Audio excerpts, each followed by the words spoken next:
Qardabani və Tetricğaroda narkotik əməliyyatı keçirilibdir. Polisin keçirdiyi əməliyyat nəticəsində 2 nəfər saxlanılıbdır. Onların evindən və köməkçi binalarından külli miqdarda metadon, marixuana və çətənək tapılıbdır. Saxlanılan şəxsləri 20 ilədək həbs gözləyir.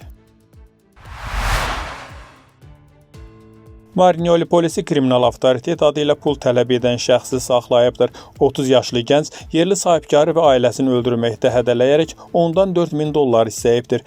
Hədə qorxu gələn şəxs artıq polis tərəfindən saxlanılıb və həbs edilibdir. Onu 7 ilədək həbs cəzası gözləyir.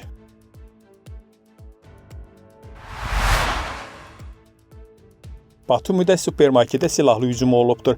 Əvvəllər məhkum olmuş bir nəfər bıçaqla kasserə hədə qorxu gələrək pulları ələ keçiribdir. Amma qaçmağa macal tapmayıbdır. Polis onu hadisə yerindəcə isti izlərlə saxlayıbdır. Faktla bağlı araşdırma aparılır. Tbilisidə qrup halında zorakılıq törədən şəxs saxlanılıbdır. Mübahisə zamanı 2 nəfərə fiziki xəsarət yetirən şəxsdən biri artıq polis tərəfindən həbs edilibdir. Hazırda davanın digər iştirakçıları axtarılır. Faktla bağlı araşdırma davam edir.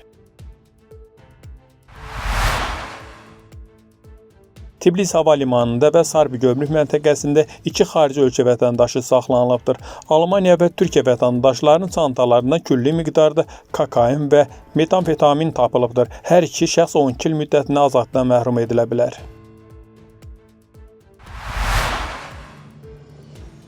Axmedidə maşın oğurluğu hadisəsi baş veribdir. 33 yaşlı şəxs Qazbek küçəsində saxlanılan avtomobili gizlicə qaçırıbdır. Polis operativ şəkildə həm oğrunu tapıb, həm də maşını sahibinə qaytarıbdır. Faktla bağlı istintaq davam edir. Batumidə qanlı hadisə baş veribdir. 33 yaşlı şəxs mübahisə zamanı 21 yaşlı gənci bıçaqlayaraq hadisə yerindən qaçıbdır. Yaralı xəstəxanaya yerləşdirilibdir. Cinayəti törədən şəxs isə məhkəmə qərarı ilə həbs edilib.